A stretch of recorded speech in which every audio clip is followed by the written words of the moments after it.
Good evening. I am the narrator, and welcome to my parlor. Tonight's story is The Fattened Calf. It was a Thursday night. I completed my workday processing insurance forms, my job of 4 months. I donned my coat as autumn was nearing and exited my cramped office. The shift was late, only 2 coworkers remained, the secretary and the accountant. I cared for neither, but custom bound me to courtesy, so wished them brusque goodbyes. Outside, the sky was black and clouded. The wind was thick and cold, just as expected. My coat was cheap but sufficed, my car likewise. I entered and began my engine. It yielded, slowly and creakily as was its custom, and I left. The streets were deserted, and I drove with ease. Before returning home, I had to shop for groceries, having emptied my cupboard. Alas, my grocer was closed for the evening, and I could not wait. And alas, I had to search elsewhere. I sought a substitute. I found none, and not because of discriminating tastes. There were questionable contenders. I am not uncharitable, but will not risk my health. I was about to return home with an empty trunk and stomach. To those who suggest I should have sated myself at an all-night diner, I tell you those in my area are dubious in both food and patronage. Preferring hunger pangs to such dining, I turned for my apartment. This society is not third world. Discomfort is fleeting. When nearing home, I enjoyed an unexpected change of fortune. I saw in my peripheral vision a side street, one I had passed before. It hosted a series of businesses, none of which I had ever heeded. At the far end stood a sign reading groceries. I drove forth, passing said businesses. There stood a sleek and well-proportioned store, modern in design, whose neon sign proclaimed Donald's Groceries. Its interior was lit.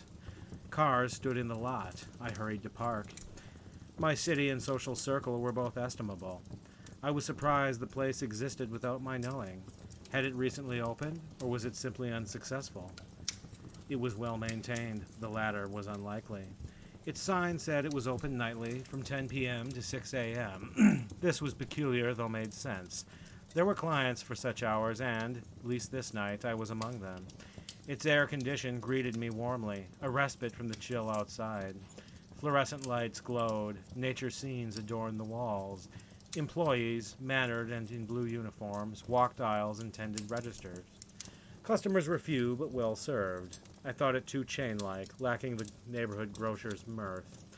Matters of style, however, mattered not. Were I to shop, I would there. I pulled a card and proceeded. The aisles were well stocked, their prices beneath my regular grocer's. From him I expected higher, a must to the small businessman. I could always afford groceries. Still, I was thankful for the savings. I filled my cart with items both needed and not. At their prices I could indulge. The store so far exceeded expectations. How had I not heard? I'd not time to wonder, with items left to find. On I went. While shopping, I made an observation. First, I will explain my history with groceries. I am well versed in food brands, from highest to lowest in cost and quality. I have consumed them all as income and availability dictate. To my experience, all stores carry the same brands. Donald's carried none. All their items bore the logo on the exterior. Donald, were he a person and not a mascot, produced his own. I moved to the frozen section. Though I disliked instant meals in principle, I often ate them in practice. One must often compromise. With this in mind, I approached theirs and was pleasantly surprised. They offered simulations of all the meals I'd not the time or skill to prepare myself. All were, of course, Donald's brand, and they filled my cart. Ready to go, I saw 2 other patrons, both overweight men.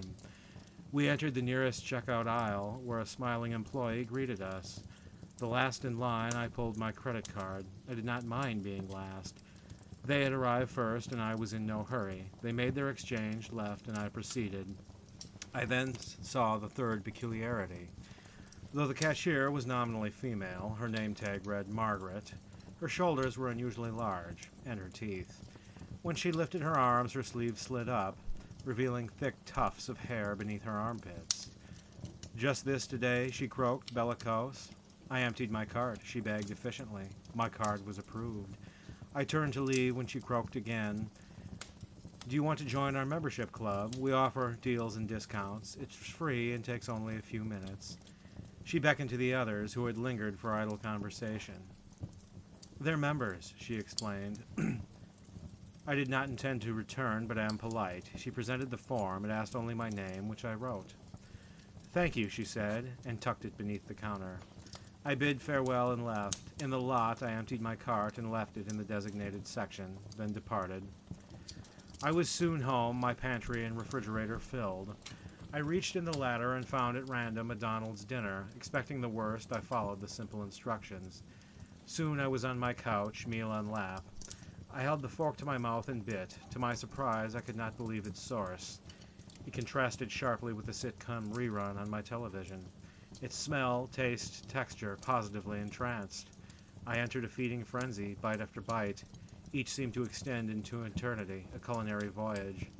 My endorphins ran wild. By the time I finished, I felt I was coming down from ecstasy. I discarded the box and lay content. My television was on, my mind elsewhere. Two goals preoccupied me, getting more and guiding others to do the same. I succumbed to exhaustion, excited for the first time to work. I awoke early, a first. I felt good, a first. I changed, having slept in my work clothes, and pulled a Donald's meal for lunch. I even skipped coffee, a first.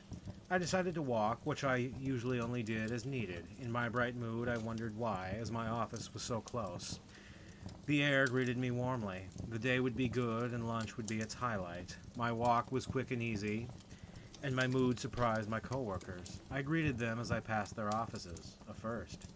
My work passed quickly, and lunch soon arrived. I strode in the break room, pail in hand. "Paulson, Beasley," I acknowledged. I opened my pail and withdrew my lunch.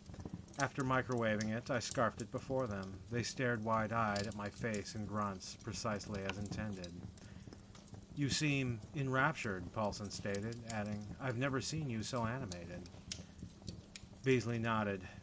My cue to proselytize. "You could do what I do," I explained, "if you ate what I ate. Have you heard of Donald's Groceries?" They shook their heads. I had to correct this. "It's a new grocery store I chanced upon last night, and was the best shopping experience I've ever had. So far, I've had two of their meals, one last night and one just now. I would be more than happy to provide you their location and store hours." Their reaction was unexpected. They gazed upon me like a madman and slowly retreated to their offices. I tossed my container and returned to mine, my zeal near evangelical. I'd not won them yet, but would in time. The light outside my window faded. Outside my door, I heard their distant voices. I donned my jacket and left, winking at them. They grimaced. From there, it was straight to Donald's. Though my pantry was full, more struck my fancy. The store seemed to greet me like I was expected. Its windows were beaming eyes, its door a smiling mouth. I eagerly parked and strolled in. I quickly found the dishes and brought them to the checkout. There stood the clerk and customers, the same. Great minds, it seemed, did think alike. I pulled my card.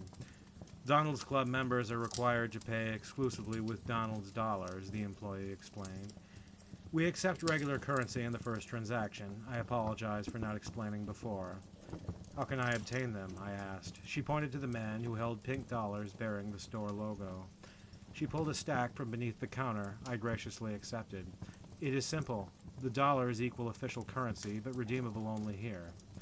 I paid and returned my cart. She called after, and I turned to listen. "Continue doing what you're doing. We need as many customers as possible." I had tried to interest my coworkers, but my dinner so preoccupied me I didn't notice how strange it was she knew. I returned home. With zest, I heated my meal for the customary 3 minutes. All theirs were 3 minutes, I had noticed. I then ate before the light show. Again, ecstasy. Again, intoxication. Each bite lasted an eternity. I was so elated, even television seemed entertaining. I finished, tossed the box, and fell asleep, Donald's dollars resting in my pocket. I went to work the next morning, a Donald's dinner in my lunch pail. My coworkers stared as always, though I was unfazed. At lunch, I strode in the break room and unfurled my frozen feast, heating and eating it as usual. Now I ignored their stares. At times, I looked up from my plate and winked. Thereafter, I pulled out and flashed my Donald's dollars. "Anyone?" I asked. They shook their heads, backed out of the room, and returned to their offices. I followed unperturbed. They knew not then, but would. The day passed with ease. I donned my coat. and was almost out the door when Paulson called to me. I answered, hoping he would ask of Donald's. He did not. "Why have you gotten so fat? Why have you gained so much weight?" he asked, sounding concerned. I was shocked, having noticed no changes. "Why are you imagining things?" I retorted, then hastened to my car. In the window stood he and the secretary, arms folded in concern. I ignored them and left. He was only insulting me for his own amusement. My one goal was to arrive as quickly as I could at Donald's. My cupboard was full, my dollars negligible.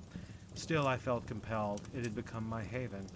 I arrived and felt its fluorescence bless me. "Hi." Margaret greeted me from her register. I had no reason to be there. There was nothing I could buy, as she seemed to sense. "There are free sausage samples in the other end," she told me, pointing. I helped myself, while the vendor watched in approval. His teeth and body hair were large, much like hers. I assumed them siblings. The front door opened and the two men trudged in. There were two changes, to my surprise. The fatter was even fatter, and needed help walking. Moreover, he was bald, though coiffed the night before. She waved him over. He was expected. "What's the occasion?" I asked. "He won a Donald's Club party because of his purchases," she explained. "Will I get one?" I asked excitedly. "Oh, I think so," she replied with a wink. "Is the sausage vendor your brother?" "Yes," she affirmed, adding, "though not in a way you would understand." This was strange, but I thought nothing of it. I watched two employees, much like the others, guide him to the back, then bid her adieu and left. Not in a way you would understand. What did that mean? Who cared, so long as they served me? At home, I enjoy a Donald's meal and watch television. I wondered to the man and his party, hoping I too would qualify. Though exhausted, I had work. Was Paulson right? I climbed on my rickety scale and waited. As it turned out, I had gained 20 pounds in 4 days. I stood before the mirror. My stomach was much larger. Aging, I surmised, and went to sleep. I woke the next morning feeling odd, as if my bones had softened and my skin loosened. This had benefits, but made routine tasks harder. Clearly, being sedentary was to blame. At work, I feigned politeness to bewildered stares. I worked quickly and lunched in my office. I would not face my peers. At day's end, I left discreetly to avoid Paulson and Beasley. Still, they saw and whispered as I left. "Did you see him today? He looks even worse." I did not appreciate that. I trudged to my car and drove slowly. Again, I felt compelled to visit Donald's, though again had a full pantry and no dollars. The light greeted me warmly. The cashier and I exchanged pleasantries. I roamed, seeing items I would later purchase. I soon tired and returned to the front. One of the two regulars was there, but the celebrant was not. Of this I thought nothing. "Where's your friend?" I asked.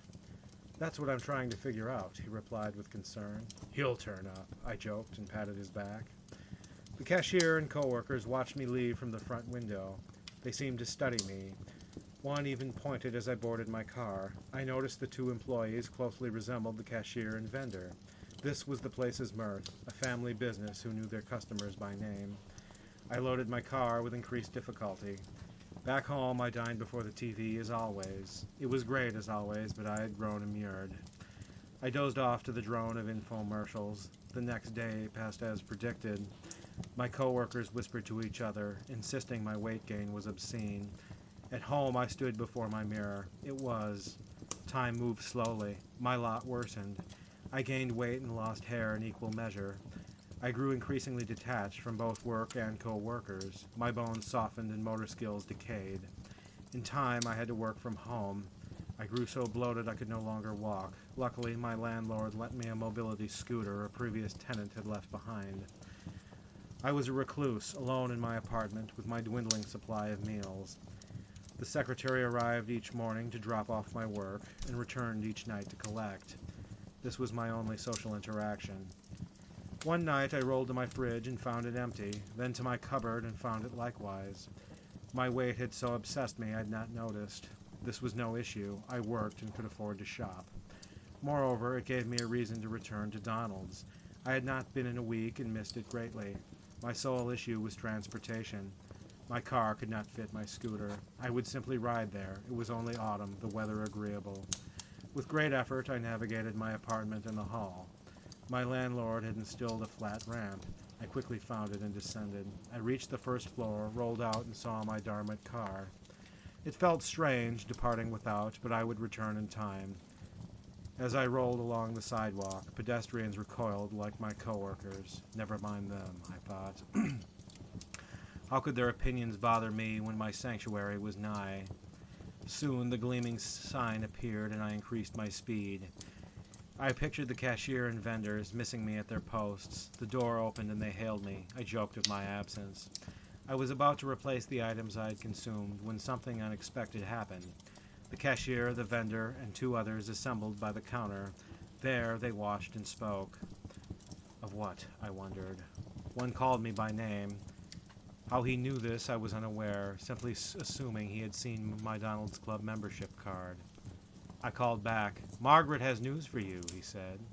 Do you remember on your last visit, the man and the party we threw for him, she asked. Yes, I answered. Tonight it's your turn. I was elated but confused. I had been there but 3 times, hardly sufficient for celebration. I told them as much. We deal in quality, not quantity, she dismissed. Your party is ready. You just have to accept the invitation, her brother added. I wheeled forth, where I again noted their striking similarity. I ignored the grotesque features. What mattered was on the inside. They guided me to their break room as they had the man before. I recalled vividly.